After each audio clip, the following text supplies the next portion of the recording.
Hi, welcome to our little corner.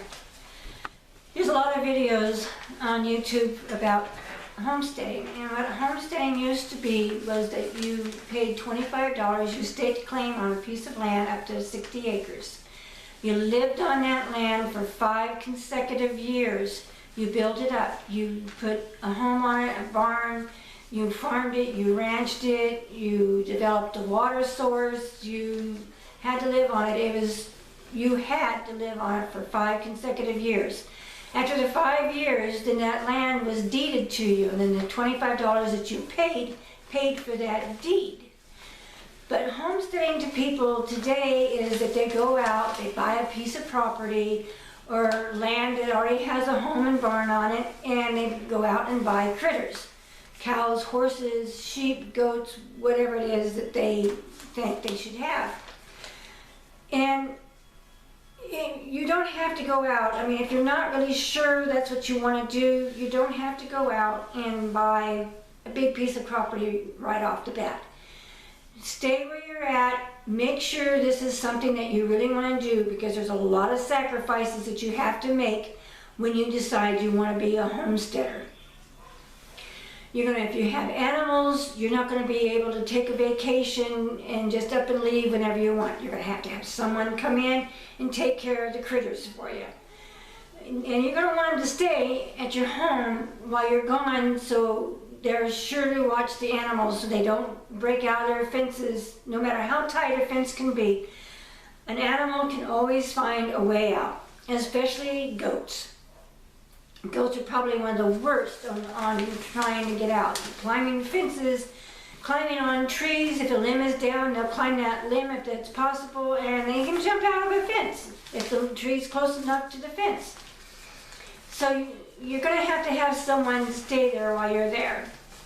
So before you go out and take that big leap, be sure and know that's what you want to do. Do a little homesteading where you're at. If you're renting property, it might be a little harder because you're not going to be able to have animals, because they want a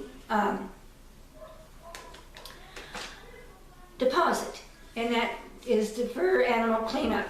So a lot of renters don't want their renters to have pets. But if you own your land, and if your landlord allow you, get a rabbit or two. You can breed rabbits, and rabbits breed quick, like they say. You can breed a rabbit and you'll have 8 bunnies in no time. And they make a good meat source.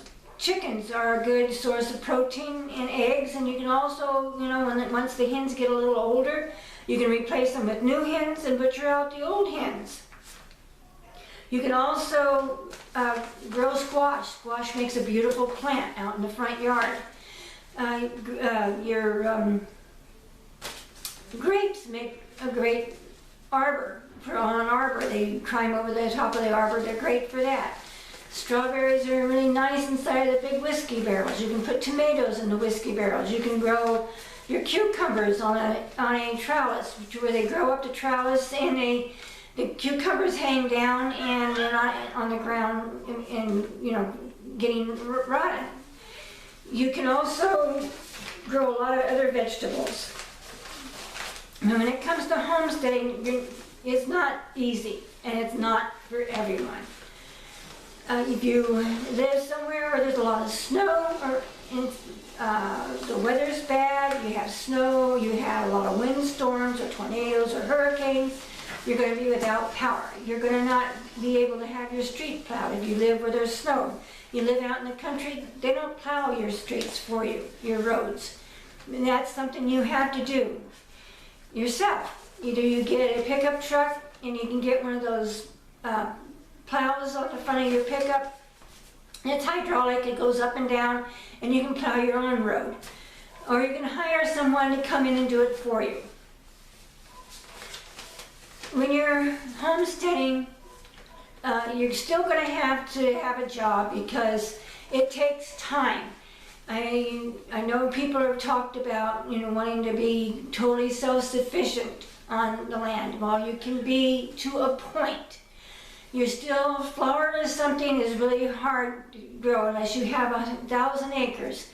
it takes a lot of wheat and grain to make flour. So you're going to have to buy your flour. You know, you can have honeybees for your sugar, for your sweetness. Instead of using sugar, you can use honey. You can buy maple syrup. People like to use some maple syrup for their sugars and what have you. When you start having animals, you need to know what animal you really want, but is going to be best for your homestead. You're going to decide how many chickens you want. You're going to decide how many goats, or if you want a milk cow. They have miniature jerseys, which is a nice cow for a small piece of property. Or you can have the standard jersey, or you can have milk goats, 2 or 3 milk goats. It all depends on how much milk you go through. When you have kids, I can go through 2 to 3 gallons a day. And so we have a milk cow. You can also decide if you want to what size of land you want. And when you're talking about being debt-free, think about it. If you can sell your home for enough money to buy what you want, great. But land sometimes is just as much money as a place with a home on it.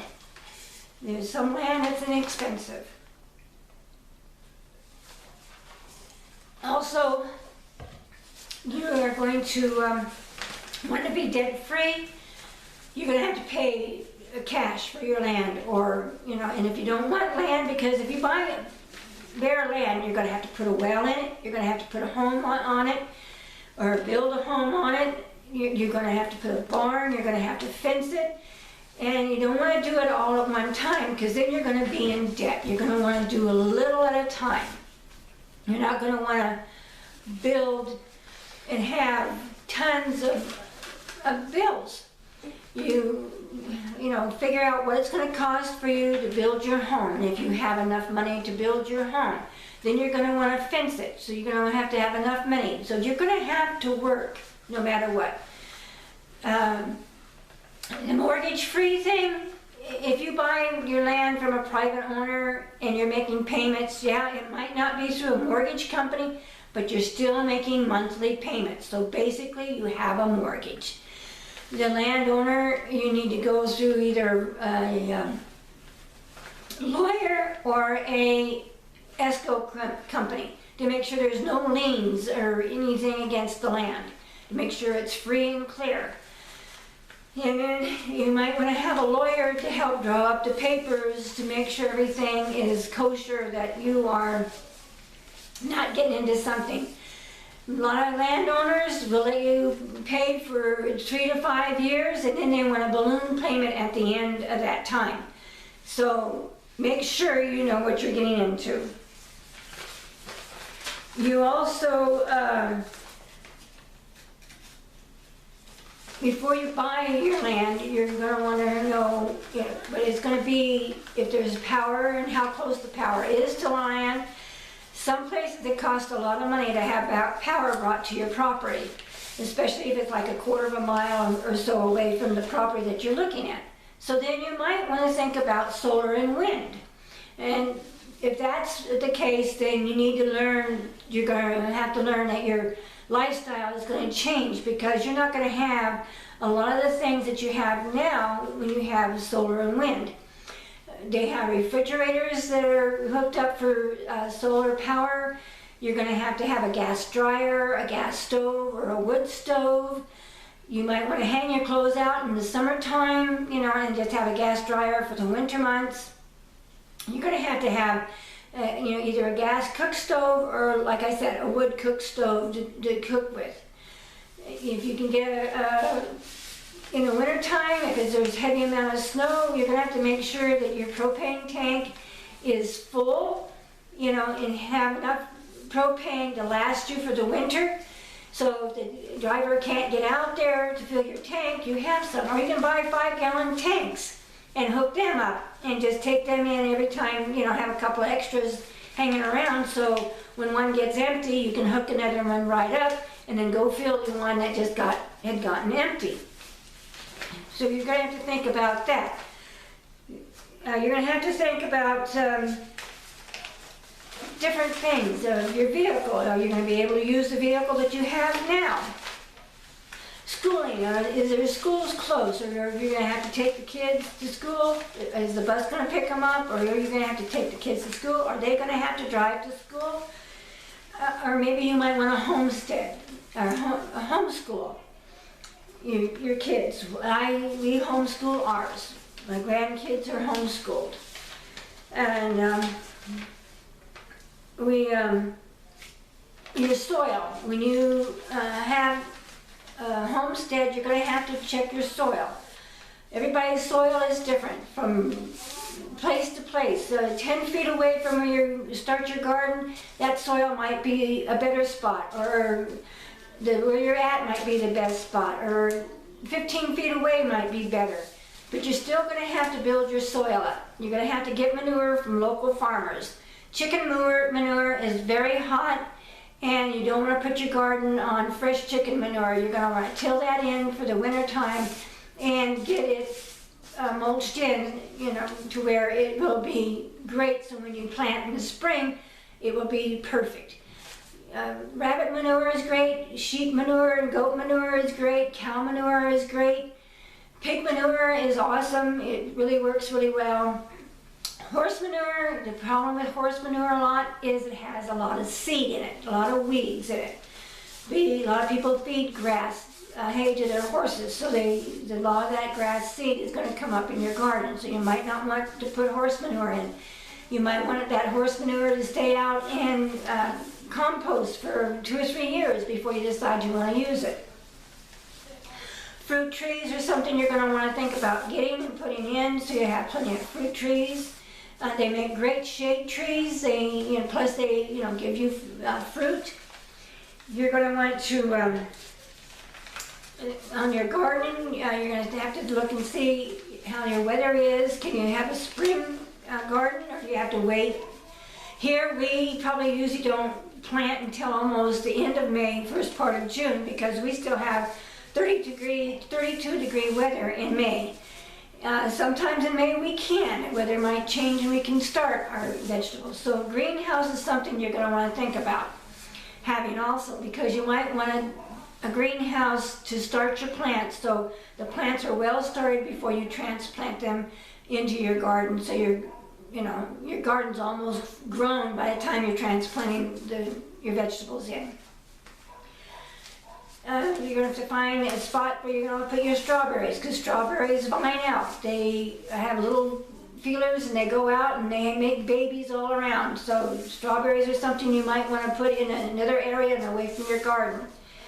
You can put grapes on a fence, raspberries, blackberries, they all make good, along the fence line. If you have deer, you might want to keep them away from the fence a little bit to keep the deer from eating them. You might want to have at least a 6-foot fence around your property to keep the deer out, keep them from jumping in. We have deer here, so our garden fence is almost 8 feet because we have to keep the deer out. They will devour just about everything you have, every tree, every flower. If you want to grow roses or tulips or gladiolas or anything, they will eat everything. Then you have the rabbits that they will come in and they will eat on everything as well. They also like everything you plant for them. So you're going to have to plant extra things. Your fruit trees, you're going to want to fence them. Your strawberries, you're going to want to fence those out. Any grapes or anything, you're going to fence everything. So if you have a lot of deer, you're going to want to fence most of it out to keep the deer out. And when you're doing your garden, you can have a spring garden and you can have a fall garden. A fall garden, you can grow carrots and lettuce, cabbage, cauliflower, radishes, peas. Peas love cold weather. They don't like it when it starts getting extremely hot. Peas just don't do well in hot weather. In the summertime, you can grow string beans, you can grow squash, cucumbers, you can grow tomatoes, you can grow pumpkins, cantaloupe, watermelon, you know, cucumbers, you can grow all those. And then in the fall, like I said, you can grow your radishes and carrots. You can grow carrots in the summer and radishes in the summer too. And they do quite well. And they will keep all winter long as they're in the ground and the ground doesn't freeze deep. Carrots and radishes will keep in the ground. Your potatoes will keep in the ground. So if you decide you want, this is when you decide you want to move. If you're living in town and you want to, before you move, potatoes grow great in a trash can. Potatoes will grow in a barrel. Your strawberries grow great in a whiskey barrel. Squash, like I said before, make a beautiful plant. A lot of your vegetables make really nice plants. Your bell peppers make a nice little plant. Your hot peppers make a nice little plant. So you're going to, you can plant all of those in your yard and dress your yard up with all that. Anyway, hope I kind of, explained a little bit to you. I know it's probably not exactly, but there's a lot you can do before you go out and you buy your land. So do a lot of thinking. Don't just jump into something. It's not good to just jump into something. Anyway, in my next video, I want to talk a little bit about honeybees and your insects and how important your insects are to your homestead and to your vegetables and all. Anyway, see you next time. Have a great day.